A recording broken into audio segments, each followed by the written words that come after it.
गजाननं भूतगणातिसेवितं कपित्थजम्बूफलसारभक्षितम् उमासुतं शोकविनाशकारणं नमामि विघ्नेश्वरपादपङ्कजम् आपदामपर्तारं दातारं सर्वसम्पदां लोकाभिरामं श्रीरामं भूयो भूयो नमाम्यहम् आर्तानामार्तिहन्तारं भीतानां भयनाशनं द्विषतां कालदण्डं तं रामचन्द्रं नमाम्यहम् रामाय रामभद्राय रामचन्द्राय वेदसे रघुनाथाय नाथाय सीताय पतये नमः कूजन्तं राम रामेति मधुरं मधुराक्षरम् आरुह्य कविताशाखां वन्दे वाल्मीकिकोकिलं वाल्मीकिमुनिसिंहस्य कवितावनचारिणः शृण्वन् रामकथानादं को न याति परां गतिं गोष्पदीगतवारीशं मशकीगतराक्षसं रामायणमहामाला रत्नं वन्दे नीलात्मजम् अञ्जनानन्दनं वीरं जानकीशोकनाशनं कपीशमक्षहन्तारं वन्दे लङ्काभयङ्करम्. The journey of Ramayana, of which it is said, Ekaikam Aksharam Proktam Mahapataka Nashanam. Every letter, Ekaikam Aksharam, destroys great sins. And listening to 1/4 of a shlokam of Ramayanam, Sayati Brahmanasthanam Brahmana Pujyate Sada. One attains Brahmalokam and is offered all reverence by Brahma himself. That being the glory of Ramayana. If one is pondering about the crest jewel of that Ramayana,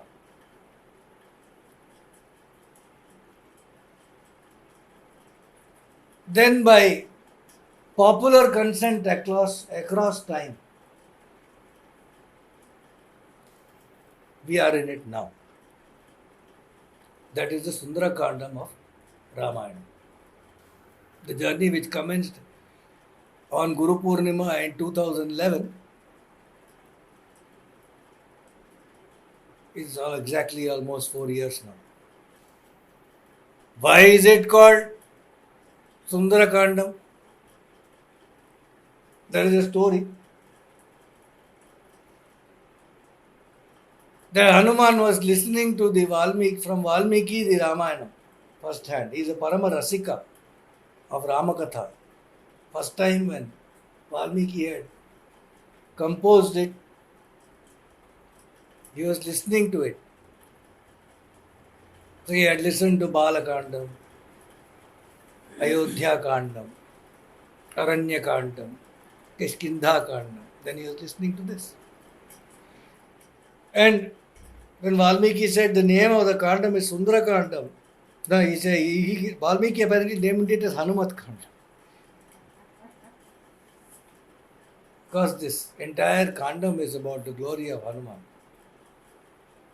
Hanuman protested, it seems, please don't do that. He didn't want anything to be named after himself. So he protested saying, no, the other chapters you see, they are all named after, see, Balakandam is named after childhood, and then this Ayodhya because that was where he was, then forest, then Kishkinda. Now why suddenly one person's name has to come? It's not necessary, all of that. So he said, okay, I'll name it Sundarakandam. All right. That was acceptable to Hanuman. He heard very well the whole thing, and then he went back and he went to home, so to say, as mother was there, Anjana Devi. And as soon as he landed there, Anjana called him and said, Sundara. So one of his names is Sundaram. So he was fooled by Valmiki in some sense by giving another name as Sundarakandam. Sundare Sundari Lanka, Sundare Sundari Katha, Sundare Sundari Sita, Sundare Kimna Sundaram. A Sundarakandam, Lanka is beautiful.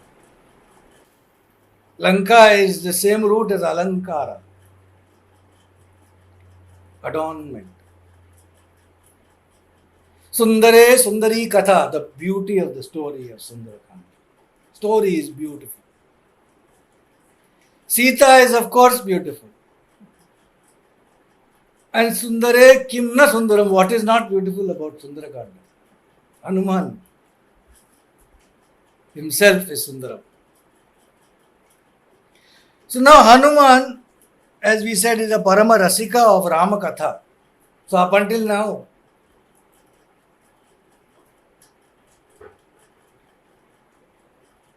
whenever see Hanumanji wants to listen, then Rama Katha happens.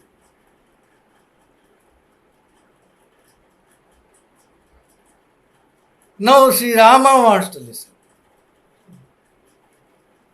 Therefore Sundarakandam Katha happens. He is a Parama Rasika of the story of Hanuman.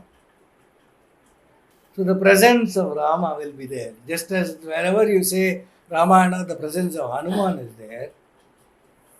When you say Sundarakandam, the presence of Rama is always there. And where there is presence of Rama, presence of Hanuman is always there.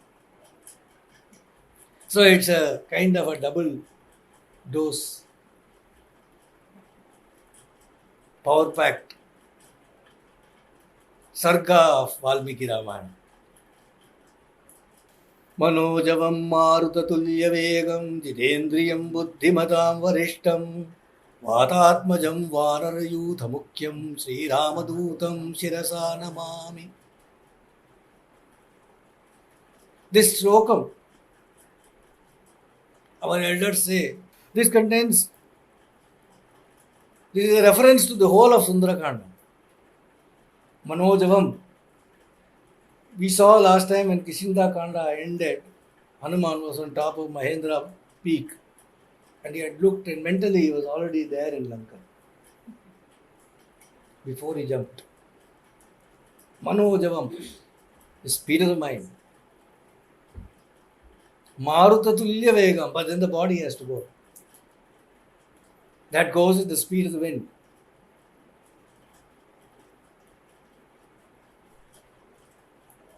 He goes to Lanka. He even enters the harem of Ravana. The most beautiful of all things are there in Lanka. All of these. Everyone, whether it's music, there is dance, there is the adornments, the gold, the silver, everything, the people. The most beautiful women are there in Lanka, the most beautiful things are there in Lanka, but to Hanuman, he is Jitendriyam. He is the master, his senses are in complete control. He is Jitendriyam, Buddhimatam Varishtam.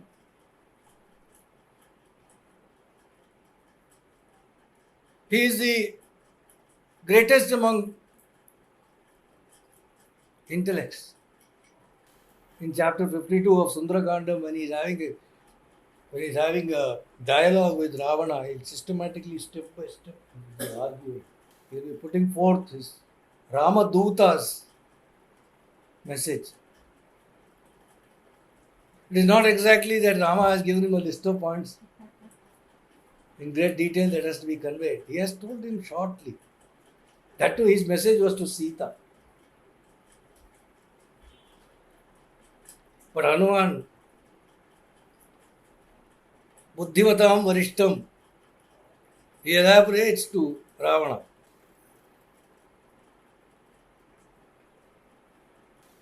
Vatatmajam, when he comes back at the same speed of the wind.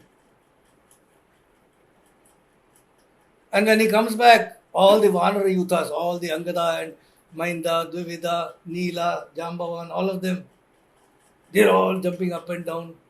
And he's the star of them all, Vanara Yutha Mukhyam. Sri Ramadutam, he is the Duta of Rama. I bow to him. Now, the Sundarakanda Parayanam has got great merit. Parvati is supposed to ask Shiva about it, and I think Skandam or one of the Puranams, the detail comes on. Shiva himself telling her as to what is the significance of Sundarakandam. He says, basically, even I can't summarize the greatness of Sundarakandam for you. That will need Rama himself to do that. But take it from me that just as Kalpavruksam is among the greatest of trees, Kamadhenu is among the cows, Chintamani among the stones, so Sundarakandam is in Ramayana like that. And by listening to Sundarakandam, all your wishes will be fulfilled, all your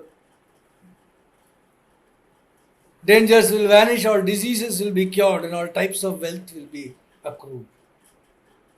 Special emphasis is given by our elders on the fact that all diseases will be cured. Shiva, even the Purana says even diseases like tuberculosis, leprosy, epilepsy could be cured completely by reading Sundarakandam 68 times. By the grace of Ramachandra. And he tells a story about a king in Kanchipuram called Vamshankara who was married to Manorama, a Chola king in Kanchipuram, who had no issue, he had no son or daughter. And he was a good king, great king, he had done many Velvis, Yagyas, ruled the people very justly, but he had no son. One day he found, when he was going to Kamakshi Amman temple, he found a very blazing sage was walking in. So he immediately paid reverence to him and all of that. And then when the sage came to know he was the king, then he said, okay, what is it that you would like from me? So he prayed for a son. Then the sage told him, listen, it's like this, in your previous birth, you were a Vaidika Brahmana in Rameshwaram and you were very regular in your worship of in the temple, etc. But the problem is that you had a daughter and you didn't, for some family conflict reason, you didn't allow her to join her husband, because of which she did not have a child. Therefore, in this birth, your destiny does not have a child for you. But then, on his prayer, the sage blesses him, tells him a prayashchittam, what to do, etc. And then he has a son, Balachandran, his name is. And later, when the king is about, when the Balachandran is grown reasonably young, it will be now adorned as a king. The king wants to now hand over to him. Only problem is Balachandran has got tuberculosis. Badly suffering from that. He doesn't know. The king has tried every cure, he has tried every magic, every potion, every doctor, everything. Nothing has worked. Then suddenly one day again he finds the same sage back in Kanchipuram. He falls at his feet and says, my son, he's got tuberculosis. So then the sage says, no, you see, your son in his previous birth, he appropriated the wealth of Rama. But then what happened is later he realized that he had committed that error, and then he started doing Ramayana Parayanam very diligently. He did, so he overcame that, and he had been born as your son. But because of that, he is now suffering from this tuberculosis. Then he tells him the prayashchittam for that is elaborate, but then briefly how to do tells him how to keep an altar, and then in that altar how to keep a jug of some rice, some grain, some golden vessel on that filled with some pearls, and on top of that Ramayantram, on top of that Vigram of Rama, Sita, Hanuman, Anjaneya, Lakshmana, then to offer worship to it every day in the morning with Rama Sahasranama. After that a full Parayanam of Sundarakandam. Do this for 68 days. Every day there should be Paisam Naivedyam to Rama after the end of it. And after 68 days is complete, 5 days you complete Yuddhakanda. Like that. And then he gets cured by doing this. So this is said. So Ramayana Parayanam is often, the Sundarakanda Parayanam is often done by people who are having some difficulty or the other that they are not able to solve. And by all parts of India. Even without any difficulty, they're doing it. It's nice, so the people do it.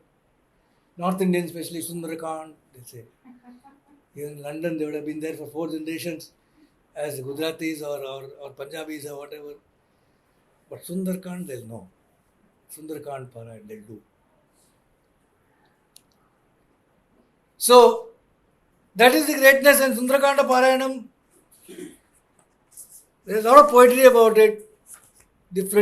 For different the afflictions, different chapters. Parayanam is supposed to be of some supposed to be able to cure that. For example, even reading the first chapter, which we are going to start today, the first chapter of Sundarakandam, daily chanting it or reading it for 6 months is supposed to give salvation.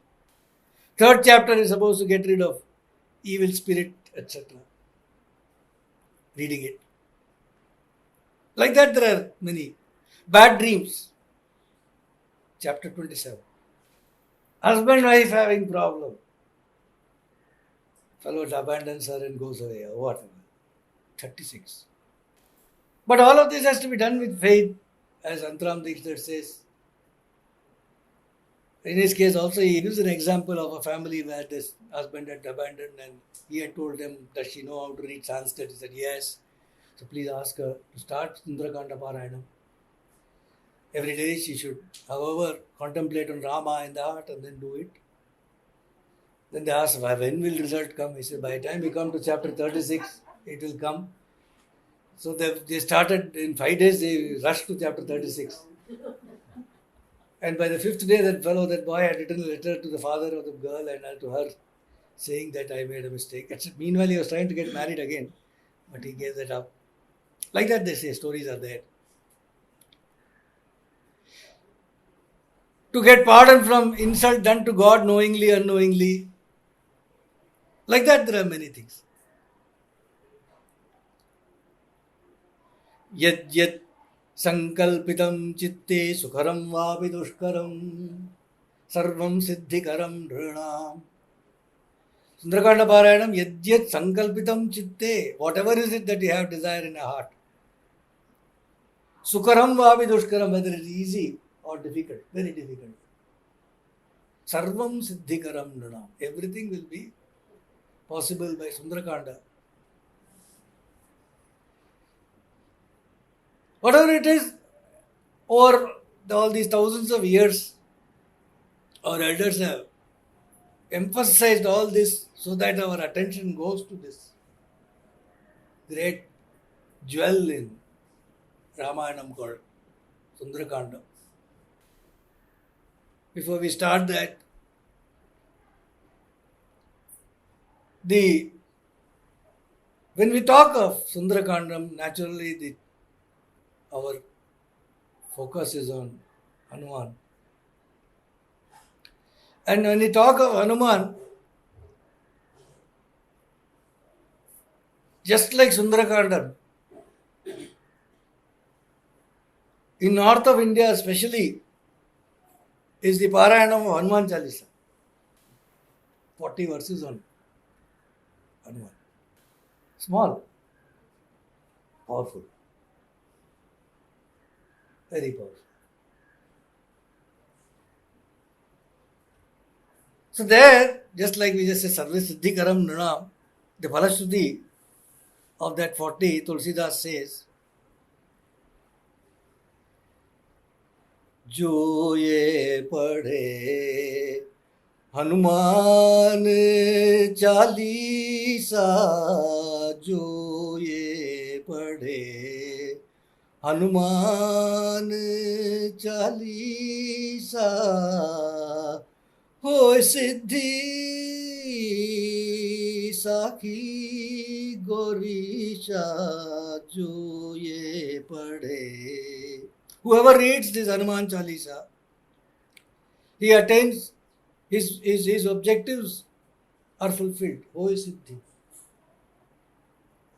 Jo yeh padhe, anybody who reads it, there is no bar, and who reads it, it is small, so anybody also can read it.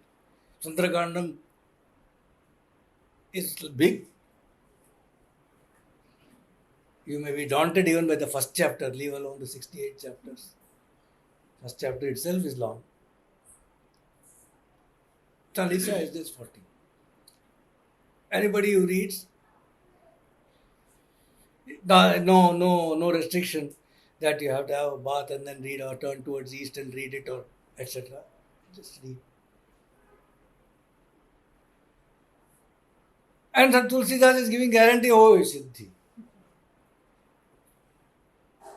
What is Siddhi? Anything that you have in mind, if it gets fulfilled, it's Siddhi of that. If you are seeking the way of bhakti, and by you become a bhakta, there is Siddhi of that. Becoming a bhakta is not easy, you can't switch it on and off.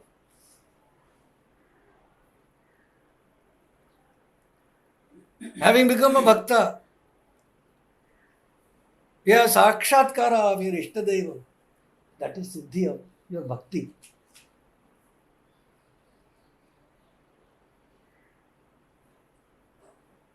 If you are able to completely get detached from all longing for the world, all raga towards anything in the world, that is Siddhi of your Vairagya.